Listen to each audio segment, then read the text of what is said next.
Kisah legenda Raden Kian Santang yang bertemu dengan Saidina Ali.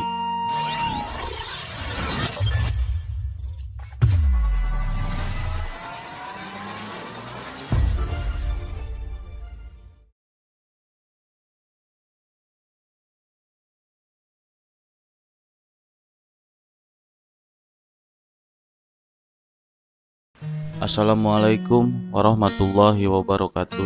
Sampurasun sadulur sadayana. Pangeran Kian Santang atau Raja Sangara atau Syekh Sunan Rahmat Suci adalah putra Prabu Siliwangi atau Sri Baduga Maharaja, Raja Pakuan Pajajaran, dan ibunya adalah Nyi Subanglarang. Pernikahan Prabu Siliwangi dengan Subanglarang mempunyai 3 anak.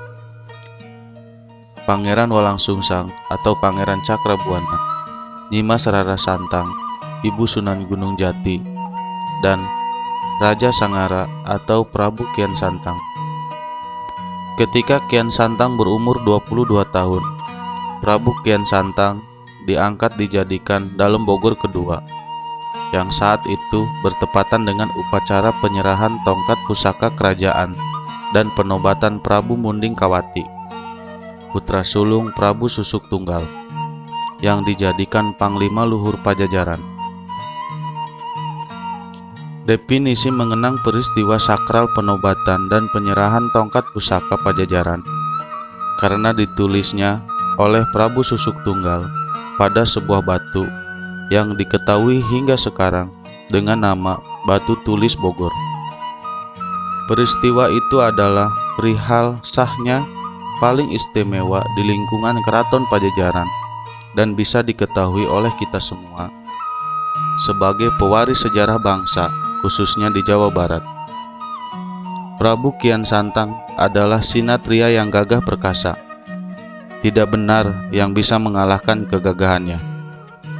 Sejak kecil hingga dewasa, Prabu Kian Santang belum kenal dengan darahnya sendiri.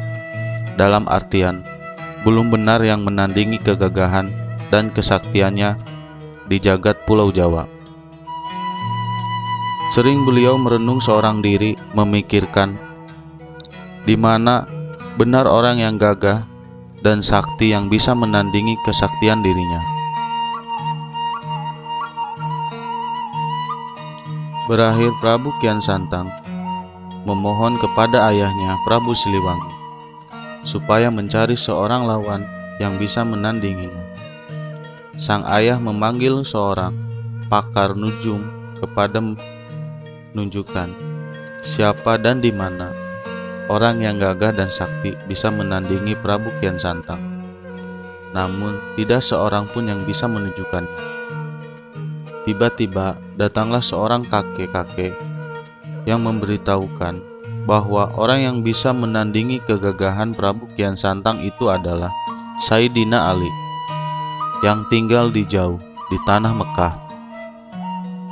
Sebetulnya pada waktu itu Saidina Ali sudah wafat, namun perihal sahnya ini dipertemukan secara gaib dengan kekuasaan Allah Subhanahu wa Ta'ala yang Maha Kuasa. Lalu orang tersebut memberitahukan kepada Pangeran Kian Santang jika kalau bertemu dengan Saidina Ali harus menerapkan 2 syarat. Yang pertama, harus mujasmedi dahulu di ujung kulon. Kedua, nama harus diganti menjadi Galantrang Setra, yang diartikan Galantrang berani, Setra bersih atau suci. Setelah Prabu Kian Santang menerapkan 2 syarat tersebut, berangkatlah beliau ke tanah suci Mekah. Setibanya di tanah Mekah, beliau bertemu dengan seorang laki-laki tua yang disebut Saidina Ali. Namun, Kian Santang tidak mengetahui bahwa laki-laki tua itu bernama Saidina Ali. Prabu Kian Santang yang telah mengganti namanya menjadi Gelantang Setra menanyakan kepada laki-laki itu, "Kenalkah dengan orang yang bernama Saidina Ali?" Laki-laki tua itu menjawab bahwa ia kenal, malah bisa mengantarkannya kepada Saidina Ali. Sebelum berangkat, laki-laki itu menancapkan dahulu tongkat ke tanah yang diketahui oleh Gelantang Setra. Setelah perjalanan beberapa puluh kilometer, Sayyidina Ali bercakap, "Wahai Galantang Setra, tongkatku tertinggal di tempat tadi. Coba tolong ambilkan dahulu." Semula Galantang Setra tidak mau, namun Sayyidina Ali menyebut, jikalau tidak mau, ia tentu tidak akan bertemu dengan Sayyidina Ali. Terpaksa Galantang Setra kembali ke tempat pertama, bertemu dengan laki-laki tua tersebut. Setibanya di tempat, Galantang Setra mencoba menyabut tongkat dengan sebuah tangan. Dikira tongkat itu akan mudah dicabut. Ternyata tongkat itu tidak bisa dicabut. Sekali lagi beliau mencoba, tapi tetap tidak bisa dicabut. Ketiga kalinya, Galantang Setra mencabut tongkat dengan sekuat tenaga dan menggunakan tenaga dalam tenaga batinnya. Tetapi sama saja tidak tercabut. Malahan, kedua kaki Galantang Setra amblas masuk ke dalam tanah, dan keluar darah dari setiap pori-pori tubuh Galantang Setra. Dengan tidak tercabutnya tongkat tersebut, akhirnya seorang laki-laki tua tersebut datang dan menghampiri tongkat tersebut dan membacakan Bismillahirrahmanirrahim dan dua kalimat syahadat, Asyhadu alla ilaha illallah wa asyhadu anna Muhammadan ya Rasulullah. Dengan membacakan Bismillahirrahmanirrahim dan dua kalimat syahadat, akhirnya tongkat tersebut dengan sangat mudah dan tercabut. Raden Kian Santang yang sangat keheranan. Ia pun lalu berniat meminta bacaan tersebut dan menyampaikannya kepada lelaki tua tersebut.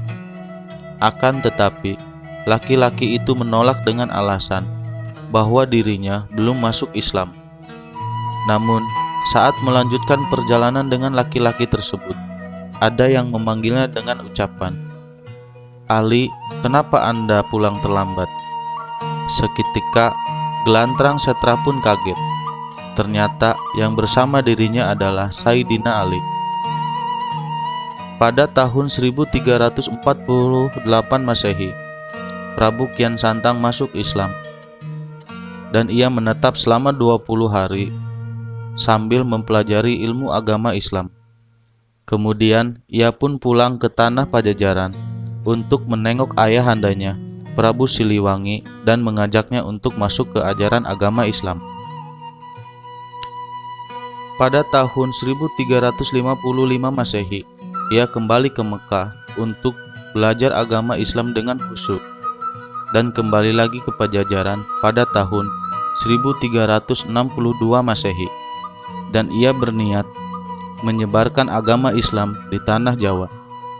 Dalam fitrahnya membawa keselamatan dalam dunia dan akhirat.